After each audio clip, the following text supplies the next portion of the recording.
Alright, we'll start stripping this chassis now. Get the wheels off, front and rear. It's just going to sit here till it's just a chassis. First thing's coming off this. Take the rack off, get all the suspension off, take the shit off the front, and then we'll take the back off. It really shouldn't take too long. I'm not sure if I'm going to take this fuel line out. I'd like to, but it will require some bending, so we'll have a think about whether to leave it there. May leave it there, but we'll see. Got all the split pins out. There's 4 there on each side, but there's 2 under here. There's got these little, we didn't know, I thought they were covers. They're covers. But look at that nut there. It's like the day it was put on there. Looks brand new. All a washer and everything. This one's not too bad. The little covers protected it. This side here, not as good. But I've never seen a nut, nearly 60 years old, look that good. We've got that corner strip. There's a torsion bar that goes up. A long rod goes up in through the rail and joins up into a hexagonal part, like a nut. Bolt goes into a shape like a nut, and that gives you the front suspension. It doesn't have springs. It's got torsion bar. When we pull this one out, I'll film it. I've just broke those ball joints with this thing. That one and that one, that's loose. So undo these 2 bolts here, undo those, get them out of the way. I stamp these, like we're keeping this, the right side in a different box and the left side in a different box. I'm going to put an F on that and an R on that because they look a little bit different. Even, they may be not or may not be, but at least I'll know that one goes on the front. So they're coming off next, and like I said, I'm going to stamp an F up in there where you can't see it, or wherever it was, up in there somewhere, in there. And that'll just help us put it back together in the right spot. And then we can get this out of the way, then this will come off, and then we pull that torsion bar out. Can't get the socket in there because that's bent down, so we're just going to bend this up if we can. I'm going to have to use something else. This ain't strong enough. Might even have to heat it up. Right, we've just bent it up with that, but for some reason it didn't get filmed. That's bent it up. We didn't have to heat it up. Now we can get a socket in there. This is a torsion bar. We weren't really sure how it went in and out, but we figured it out. That goes and slots into a hexagonal seat up into the chassis, and that's looks just like it's new. That's the right hand one, so I don't know if they're different. I don't think so, but I'll probably stamp an R on it anyway, just so we know. I don't really focus on that, but I don't have to stamp it. They are different. This one's got an L on the end of it, and the other one's got an R, so we know which is which. There's the front fully stripped. We haven't pulled this fuel line out. We're debating whether to leave it in or not, but once we get the diff out, we can straighten that end and pull it back this way, or whichever. We can go one way or the other. We'll see. Just drop the diff. We're going to undo these shocks. There's a couple of bolts here.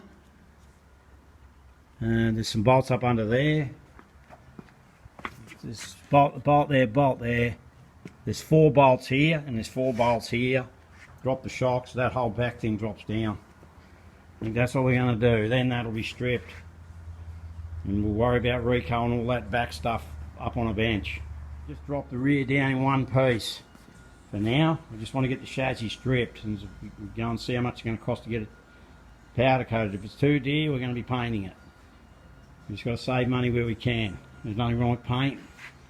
Now this chassis, 100%, used to be grey from factory. I know a lot of people, I've never seen anyone do one grey, but this one's getting done grey. For some reason people do them black, but this one was grey. It's getting done grey. I like the grey. Matt likes the grey. It's his car, so we're doing it grey. Chassis all stripped. Ready to go. We reckon it weighs about 50 kilos. And yet, like I said, the thing's going to be getting done grey. There's the diff there. I'm just going to slide it in under there for now, and that'll get all pulled apart and worked on when it's ready. That's about it for the day. Also, we did take off the fuel line. I didn't want to leave it there. Even if I repaint that silver and put it back on, that's probably what I will do. It's just up there on the wall with the torsion bars. I've just roughly scraped all the muck off here. I've got to do over there. There's a few other bits. I don't want to take it up to the powder coat. It's covered in road grime and grease and everything. So just I found a couple of little repairs I've got to do this chassis. This thing here was dented up, so I've just basically just hit it down. It's back to being level. I didn't want to get it powder coated and that's not in shape. There's just a real little bit of corrosion here, so I'll fix that. Little hole, there's a little hole there. Anyway, this will get fixed, and on this side's okay. This lip comes down nice and neat. For some reason on this side, it's squashed. It's had a bit of a whack in there somehow. So I'm gonna straighten that lip so it's the way it should be. I'll probably have to heat that up. Right, I've just noticed this. On this side here, that panel there is nice and flat. That's where the suspension mounts. Okay, that's nice and flat. There's nothing wrong with it. And also this is nicely shaped the way it's supposed to be, down through here. So that's got to be nice and flat. On the other side, it's not like that.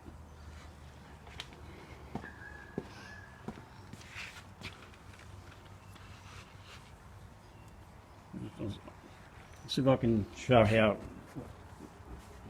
Let's have a look. We've got this light here. It's supposed to be doing something, but it's not doing much. Like see, that's supposed to be flat through there. But see the gap? A bit hard to do this with one hand, but there's a gap through there. But that's got to be all flat, like the other side's flat. Like that's flat. See, that's nice and flat. So what I'm going to have to do is figure out how I'm going to fix that. It's actually a bit of a tricky spot to repair. And I'm just going to have a bit think about it. It looks like I'm going to have to cut that out, straighten it, and put it back in. Otherwise, if that's not straight, that's why it had all these spaces in there, probably to get the camber right. You know, I'm going to have a quick think about that and fix it. It's not exactly as straight as I thought. That piece there mounts there. Well, this is the right one. It doesn't. I think they're different. So you know that looks fairly straight there, right? Even though it's from the wrong side. You put that on this side. See how crooked it is? That's got to come out like that, not like that. So can't leave that like that. That's got to be fixed. No point in getting the thing powder coated with that all damaged. This is the side, the top control arm was also bent, so that's all part of it. I was looking for damage when I saw that, but I missed that. Actually, that was still bolted on there when I was looking for it. So there's the damage from it. So I've had to think about it. It's what I'm going to be doing. This piece here, there's a piece that comes down like this, up into there. I'm going to try and get that off, right, and move that. And then there's another layer to it. So I'll think about what I'm going to do. But that nut there and that nut there, the threads are pretty well cactus on them anyway. So I'm thinking I'm going to have to remove that. I'll also replace these threads. I'll weld new nuts behind it, straighten that properly, and then I'll weld this cover back over it so you can't really tell. I think that's how I'm going to have to fix it. And I'll also fix this stuff down here and whatever that other bit was over there, the battery container. Yeah, anyway, I'm just going to have to get in and start by removing that. It's not easy because it's welded in around there. Like that's a... I'm going to have to carefully cut that out, but I'm also, I can see it's been plug welded there. So it's not going to come off easy. And so it's also stitch welded down through here, all that. And I wouldn't be surprised if there's a couple of spot welds somewhere. Anyway, no point whinging about it, just got to get in and do it because the suspension's out of whack like that. This car's been when we pull that out, a whole heap of space has dropped out of there. So, we had to fix it that way. So we'll fix it the proper way. Starting to come. Just got to work down the bottom here. It's held up a bit there. Bit of an action shot. The last bit should come off. There we go. There's that piece. I'll dress that up and weld that back in. Now I've got to work out what I'm going to do here, but it looks like it'll just be getting chopped off. We'll see. I'm not 100% sure yet what I'm going to do, but like I said, I've got to get behind it so I can put new bolts, new nuts in behind here. Probably replace the 3 of them. Because I remember those threads were RS. Anyway, that bit's off. Well, I've roughed that out, but just a bit of trimming, that'll go back in. But see how it's got this line that goes through here? And that brings it out. So now I've got to just repair the back to suit that. Sounds easy. I'll drag this over near the door, but I've just put this big bit of cardboard that'll catch most of this grinding stuff. Anyway, what I've done is I've ground down this edge here, and then I've gone over it with one of those thin cutting wheels, and it's just about ready to come out. One way or the other, she's coming out. And I'll straighten it back up and put it back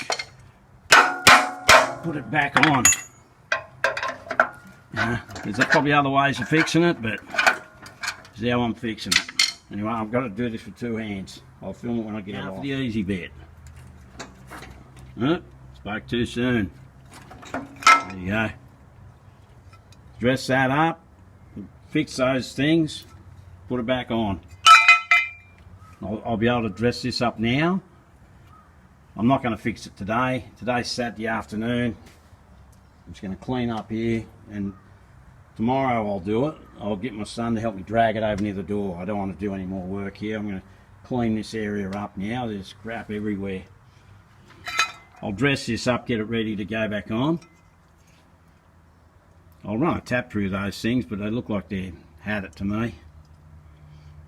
I'll cut them off and put new bolts there. I might get away with just changing one, we'll see. Look, there's definitely one okay. Anyway, that's it for now. Right, now I've got that edge there straight. That's what I want. That's straight, and I'll straighten the piece that I welded back in there, and that thing won't be kinked like that, it'll be like that, straight. Right, now I've got to straighten this bit. It's wonky all the way down. Alright, then you weld that back in there. Just needs a little bit of pushing around, and I haven't ground these edges down yet. And then you bung that back over the top of it. It'll be nice and straight. I've got this bit of 10mm plate here. What I might do is I'll just make some bolts. I'll cut that down the middle with the oxy, cut it that way. I just need 4 of them. 1, 2, 3, 4. That thing fell out of there. Can't find it. Anyway, I can use that, but I'll put 4 brand new threads there in the back of this. Weld them in there and on there. Well, I've just drilled them the M9 on the drill press, and then I'm going to run a 10 by 125 tap through there, cut it into 4, and that'll be my replacement nuts that I need. Them there tapped, now I'll just cut them into 4. Well, I've made new things for that. Put a new one up in there, the captive nut. They're all new threads. I've bolted that on so I know it'll fit. So I'll just weld those on, and then I can weld this in place. I don't have to have that part on there. Well, that's all welded on, painted some stuff on the back of it. This is going back on the car now. It's ready to put on. Give that a little bit of a clean up in it first. Well, there's that bit done. I'll just clean that up with the grinder, and the other piece goes back over that. It's like an extra stiffener. It's got, like I said, new threads everywhere. It's turned out quite good. I'm very happy with it. Now that thing's not going to aim weird. There's that ground up. Next, this part goes back in here. It's done. Just needs a bit of finessing. First, I'm going to flick some paint on that. All done. Straighten up down here. That fits on there. It's not kinked now. It looks great. It's all nice and straight. Just going to flick a bit of black on there for now. Flicked a bit of black on there just to protect it between now until we get it sandblasted. But that came out 100% perfect. All I've got to do is fix this. I'm not doing it today. I'm going to do it tomorrow. Today's Sunday. That just needs to be ground down, have a patch put in there. There's a little hole there. I'm not sure if that's a drain hole, but I think it's a rust hole. Either way, that's actually in bloody good condition for a battery tray. That's nothing. That's just a 10-minute job. Anyway, that's it for now. Just wanted to make sure these towers haven't moved at all, which I couldn't see any reason why they would have, but I double checked. I used those giant verniers I've got. They actually measure more than 1,000. From this point here to this point here is 1011.72. Same with this point here to this point here, so they're both identical. Those 2 points. So them towers haven't moved at all. So all the wheel alignment, that damage, that bending like that, that's going to throw out a lot. It's also going to throw out the caster as well as the camber. The wheelbase would have been short on this side if that twisted like that. Anyway, just sort of add that. The thing's square, nice and square. It's actually a very good chassis. That's one of the reasons why we decided not to sandblast it at first, because it was so good underneath. That's the battery carrier repaired. That's the last repair. Now the next thing to do to this is give it a bit more of a wash down, which I'm not going to bother filming all that. And go up, take it up and get a quote to get it sandblasted and powder coated. That's all part of it. That's what I want to do, but if not, we're going to sandblast it ourselves and paint it, which I'd rather not do, but you just got to do what you got to do. We've got to save where we can. If they're going to say it's $800–900 to powder coat this chassis, we'll be painting it. And I'll sandblast it myself. It's mainly in around all the these type of areas will need sandblasting. All this stuff, whatever. But yeah, if you can do it for 500 or 600, maybe 7, we'll do it. But you never see it anyway, so anyway, we'll see what they say. Anyway, that's it for this video, and the next thing I've got to do is I'm going to be working on this thing here. Drag this out, take the bonnet off. It's just sitting there. Paint strip under all in the engine bay. Sandblast there. Same in here. Scrape all this stuff off here. It mainly needs sandblasting on here and in there. And probably up in here in the quarters and stuff, but that's not too bad. We'll just give that we'll give it a bit of a light sandblast and a spray. Now, we're not 100% sure if this is supposed to be the same colour as the car in here or grey. Matt seems to think that this in here and under the bonnet and boot was grey. So I want to find out that for sure, because I want to just paint it the way it was when it came out of the factory. Whether it's grey in here, I don't think so. I think it's colour in the engine bay and on the skirts and everything. So anyway, we'll find that out. Well, that's enough for today. That's the next video. Thanks for watching.